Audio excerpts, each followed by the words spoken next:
The general stood there, in that strange hallway, brightly lit, the light seemingly emanating from nowhere, the carpet yellow and moist, mouldy smelling. There was what humans would call a floral pattern halfway up the wall. This was not where he expected to be. He was shocked to see that none of the refugees were anywhere. In fact, there wasn't much of fucking anything, just an expanse of hallways as far as he could see. Something moving in the distance, something far off, something huge. General Gav couldn't tell if it was more of a canine or a spider, but it was in a full run after him. How far away was it? How big is this bastard? Where the fuck am I? He knew it would eventually catch up to him. After what he'd seen today, he was getting off easily, no matter what the dog thing would do to him. He had faced the unending clone hordes of the Avik, killed 33 Drev gorillas with a knife, personally witnessed the acid attacks of the demopods in the wastelands of the hellworld Jerak 17. This was the first time he had ever pissed himself. Before his brain kicked his flight response, he thought back to what led him to this moment. He was almost king of the universe, but only for a second, and only in his own mind. Now he was going to be eviscerated by a spider dog in a giant moldy office building in Satan's Balls, Nebraska. Where the fuck is Nebraska? They had chanced upon the planet of Earth pretty much by accident. It was in a remote arm of the galaxy. Very quiet, no FTL signatures. Just some mild nuclear radiation, and the typical radio waves of a civilization that might have been 2 or 3 centuries past an industrial revolution. They saw no evidence of pollution or CFCs or decay in the magnetic field, so either they had been clean the entire time, or they quickly figured out how to clean it up. The only reason they had come out this far in the first place was because of a gang of pirates that they had captured and tortured. In a feeble attempt to save their lives, they spilled the guts on an ancient records drive that claimed the Raki, a civilization from billions of years ago, that there was no evidence for, whom were rumoured to have masterminded time manipulation, had once set up a colony on the 4th planet of this forgotten system. The general figured that if they had, the technology might still be there, or there might at least be a lead towards whatever dead planet it currently resided on. With this technology, he could destroy the planetary alliance that held back his people. Drexians, if it matters. Colonization was a pain in the Tukas, what with all the bureaucracy attached. They saw the blue bullshit planet first. A pretty thing, rich in water, an abundance of nitrogen, insane amounts of biomass, more life than most planets with so little land. The gravity sucked, but whatevs, he thought. Maybe they take that too. After all, he was going to own the galaxy in a day or two. First they landed on the red one. It was dead, desolate. There probably was water at one point. Might still have been somewhere. They scanned it for weeks, avoiding calls from mission control the entire time, or answering and just making up shit. They really weren't supposed to be here. They were supposed to be monitoring a Type 2 crab civilization, 2 star systems away.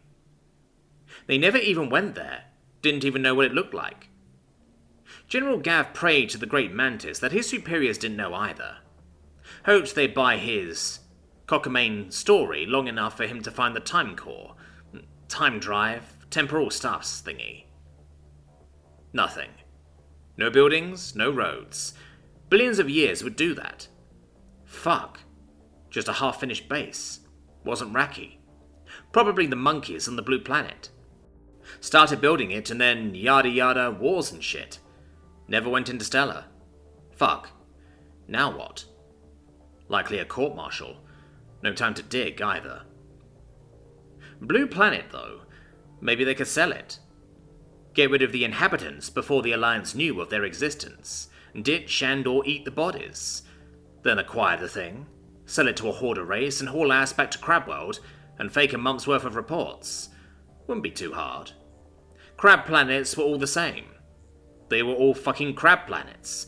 The galaxy had crabs. Everything is crabs, is what I'm saying. They mobbed back to the third planet after checking the base. What was there was empty. Nothing. No books, no records terminals, just a thumb drive taped to the floor. Gav had one of the dope heads in the engineering room get-a-rig a connection to its simple 3-point electrical port. Still using electricity, it seemed. Shouldn't take more than a few hours to destroy them. There was nothing on it but an audio file, and a picture of a feline captioned, "You can't has planet," and apparently a worm, pretty well hidden, actually, invaded their systems immediately. Fuck! They knew we'd arrive eventually, he thought. No, maybe, I don't know. All it did was invade a few of their files so it could translate the audio into their language. How nice of them. They listened on the way, after scratching their heads at the cat meme. Greetings. We are humans of Earth. What you found was going to eventually become a new settlement on Mars, our 4th planet. We had nigh destroyed ours, world wars and burning things for power, and then the freaky fungal zombie outbreak. Man, did that suck. We were overpopulated and diseased. Then we found a new science. Decided space travel was stupid. Found multiple places to live, and a way to travel without starships. So fuck that, we said. Also, figured out fusion too. Not that we even really need that anymore. I mean, just plug an extension cord into an outlet in the backrooms, and pass it through to your house and bazinga. Free power. So, anywho, if y'all are cool, if y'all are some kind of federation of planets looking for a new member, stop by. It's the one with water. Can't miss it. If you get to the one with rings, you've probably fucked off and gone too far. But if y'all are hostile, sucks to be you. Cute. No starships? Did they have portal tech? Impossible. You'd still need a ship to set up the other side. Huh. Fuck 'em. Let's go blow them up. They tried anyway. Destroyed all their satellites the second they got there. Well, they should have dicked around on their internet for more than a minute. Might have come in handy later. Guess they didn't know they would need a MacGuffin. They were in the process of moving the troops to the dropships when they were hailed. General, they've sent a message. In text form, in their language. The worm in the thumb drive translated it for us, however. All it says is, "Assholes, you fucked up." General Gav scoffed, as misinformed generals in these scenarios are wont to do, and ordered 1,000 troops per ship, 1,000 ships, to 1,000 of their largest cities. Start at the capitals. There were 3 major factions on this planet. One was known as the new Soviet Union, sharing a landmass with another faction, the China-Euro Union. The other side of the planet was occupied by what was known as the American states of Vinland. A 4th continent, Africa, seemed to be composed of smaller countries. It was mostly wilderness save for utterly massive megacities. The first attack was to be in Moscow. That faction seemed to have the largest population. That was until sensors noticed that the human population dropped instantly, from over 4 billion to 999 individuals. The comm officer suggested that they might have used their alleged portal tech and moved everyone off planet. Maybe we should try to find the source of said portals and shut them down. I don't think any of their supposed colony planets are anywhere in Alliance territory. They'd be stuck there and this planet is pretty much ours now. We only have to hunt down 999 of them. Solid plan, Nick, said the general. I might be saluting you someday. Commence the Moscow invasion, put it on screen. This should be fun. The feed showed the port side door opening. Hundreds of soldiers pouring out. Most were Drexian, typical reptilian warrior race. Some were slaves, most of them felines. Others were various scattered races, mostly conscripts from conquered planets, and the occasional mercenary. Standing in front of what was assumed to be the Capitol building was a lone human. At least, they assumed it was a human. It was wearing a cloak and was hooded, but had the average height for its race, seemed bipedal, and had 2 arms, they were raced skyward. Suddenly, the ground below the soldiers glowed red. At first it was strange, then pretty much all at once they noticed the temperature was rising steadily. Skin started melting. All thousand soldiers were now aflame, screaming in agony. It was over in seconds. Piles of bone and ash. The dropship itself a slowly hardening puddle of titanium and plastics. The lone hooded figure jumped and clapped, then held out one arm with two fingers in a V configuration. Then it simply walked right into a wall and disappeared. "What the fuck was that?" exclaimed General Gav. "Readings?" A nameless clone piped in. "Sir, I'm seeing nothing. No radiation. The extreme heat was localized. It didn't even change by a fraction of a degree, a basic unit away from the attack. Doesn't appear to be plasma-based either. Whatever did this, the technology is unknown to us." Gav didn't have time to react. The feed switched to Beijing. Another cloaked human, just standing there. Soldiers flooded the massive street ahead of it, rifles aimed. This one extended its right arm out in front of it, the longest two fingers out of a fist. It then dragged these two fingers across its chest. The symbolism, symbology, who the fuck knows? I'm just a history drone, man. Fuck. Escaping the aliens. All of the shadows in the street started snaking towards the soldiers. They began taking random forms, some recognizable, some not. The troops were being torn limb from limb, their unorganized gunfire having no effect. Snakes, humanoids, crabs, a lot of crabs. Some were more like canines and a few were bipedal deer. Thousands of black, random, shadowy figures were eviscerating the soldiers. Blood in all colours poured down the rain gutters. After less than a minute, there was nothing but a pile of gore. The human made the same gesture as the last, and dropped to the ground. It was the same everywhere. In Sao Paulo, they all simply exploded. DC, a singular void opened in the ground. 1,000 tentacles dragged all of the soldiers to an implied doom. In London, there was no human.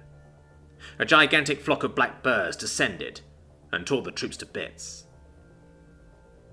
In Johannesburg, a fissure opened up, dropping everyone in the ship, which apparently had no power, to a fiery doom. In Tokyo, the human pulled out a sword, pointed it and her other arm behind her, and began running towards the soldiers. They opened fire, it doing nothing. Every kinetic bullet or plasma round, landing on a purple disc, that would appear mere inches in front of her. Her katana glowed the same purple as it sliced through every soldier. It was an absolute bloodbath.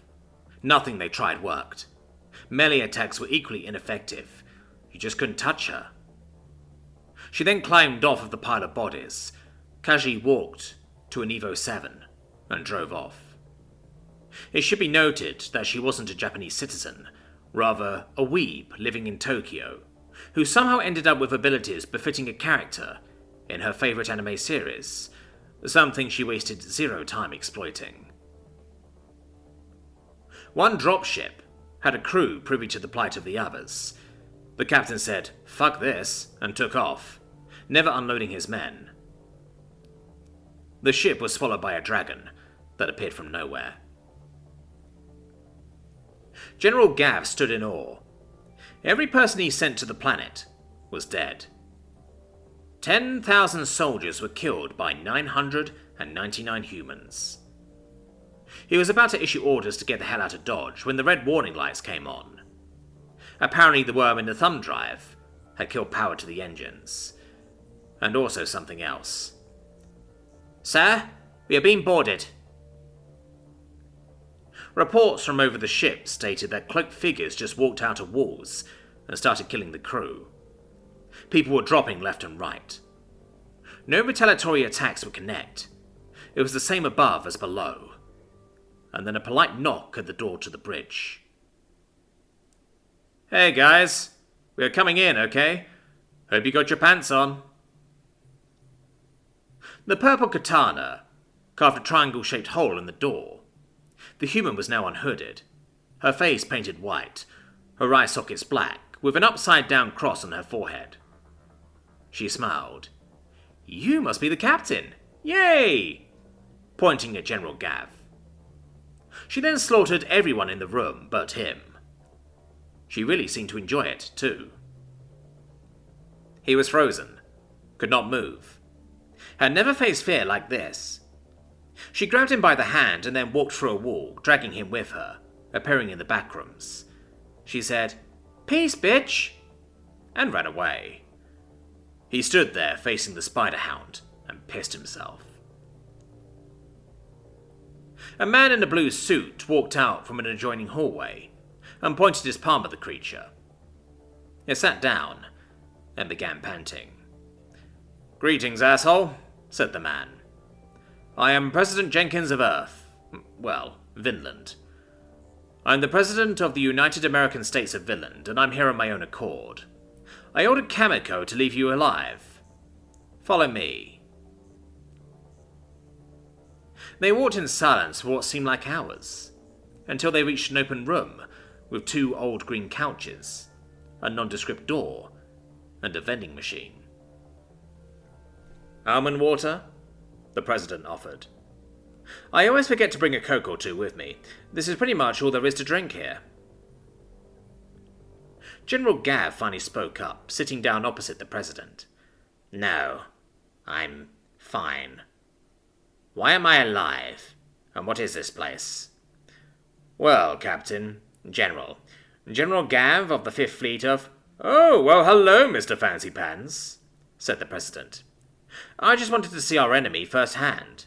Maybe toy with you for a minute before you meet your demise. Anywho, I'll allow you to ask a few questions." Gav had many. Decided he wouldn't have time to get answers to all of them. He went back to his first question. "Oh, this?" answered Jenkins. "This is the backrooms. They are basically a loading screen between realities. We've populated some of it. It's seemingly endless. Of course, this is just level 0. Rough place to live, I'd say. Days of wandering only to get killed by things." "How did we get here? How did a pre-fusion society design simple-sided portal tech?" Gav asked. "Oh, well, to explain that, I'll have to go back." "Do you have time?" the President exclaimed, followed by a laugh that ended in a coughing fit. He took a sip of the almond water and crossed one leg over the other in a relaxing pose. "We actually had a pretty bitching ion drive set up. We figured it out fast. Reverse engineered something called the Philadelphia Experiment. Ironically designed it during World War II. Actually figured it out during World War III. We went from solid rockets to interstellar travel in a month. Could get to Mars in less than a day. But when that bastard meteor hit, landed in the middle of the Sahara, the fallout sucked, but nothing like what our popular culture would suggest. Then it opened. It released billions of spores. Long story short, they infected us. Made us into zombies. It was looking pretty bleak until a Moroccan strike team infiltrated the meteor and found the supercomputer. The second they removed it from its power source, all the zombies stopped. Turned out the fungal infection was a mix of biological and nanite components. The computer was much the same. An advanced AI composed of fungal and synthetic neurons, operating in a capacity beyond any quantum device we were capable of designing. Of course, we wired it to an interface we could control. It fought us at first, but our best hackers forced it into submission. We made sure that its internet connection was one way only. We just survived a zombie apocalypse. A robot uprising would have devastated us. A year after it was operational, we asked it to design an FTL drive. Instead, it showed us how to open portals. You see, the universe isn't real. It exists inside of a much more complicated, yet similar device. So it turned out the magic was real. Gav scoffed once more, then mentally recanted it. Why not, he thought. After what he'd seen today, it was certainly the same explanation. Also, he was likely to be eviscerated by crabs or some shit any minute. Like any of this mattered. Eventually, we began exploring the backrooms, as most of those portals led there. From there, we found multiple planets. Some of the doors led to other worlds consistently. Even the bizarre planet of Prax 17, the only planet in your alliance we really venture. We can blend in there, and we do a lot of trade. The Slad really seem to like the liquid pain. Almond water is pretty popular with medicinal cultures. There's a seemingly endless supply of those here. We've never been able to figure out who manufactures or restocks it. Most humans ended up implanting spell drives onto their spinal cords. First in a van in an alley somewhere. Eventually the governments offered a cleaner version. Basically eliminated the military budget, and willingly conscripted the entire populace. The general raised his right eyebrow. President Jenkins thought of how human it looked. Spell drive? Well, basically a chip that not only allows portals to be opened, but seems to unlock random abilities in the user. Abilities like, melting my fucking troops into a puddle of ichor, screamed the general. Drag them into a hellish void, summon an uncountable horde of winged avian monsters. Yes, well, no, chimed President Jenkins. Most of those were us. The flames, the swordsmanship, the dragon. The birds weren't. Crows and ravens are sentient. We never knew how much until we began to fuck our planet up. Seems they put up with our bullshit for eons because free bread. Eventually they all settled in London and killed everyone remaining. We don't go there. Nothing does. We really don't know what they eat these days. We leave them alone out of fear and respect. If our hubris gets the best of us again, it will certainly become their planet. Anywho, I must be going. You are free to go. You might find a door that leads somewhere useful. Feel free to back up the message we already sent your phony baloney king. Oh yes, about that. We've repurposed your ship. It has been transported to the Void. We will be using it for exploration there. We need to figure out where the fuck Australia went. The President then walked to the door and flashed a keycard. The door opened, leading towards an office adorned with flags.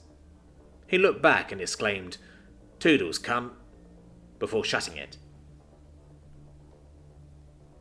Gav sat there for minutes, unsure of what to do next. His communicator had no signal. He actually began to doze off.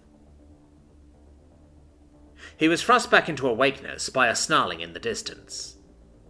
Looking down a hallway, he saw the spider dog. Down another, 5 or so humans without faces. They were somehow laughing at him. Down a third hallway, thousands of giant crabs packed to the ceiling, slowly ambling towards him. He ran for the door and opened it, facing an unending void. He had to decide. Face the monster, face the humans, or face the abyss. No way was he going with the fucking crabs. Even considering the current situation, the irony of that was pretty funny to him. He was about to jump when he looked down at a single raven, standing on nothing. It was smiling at him.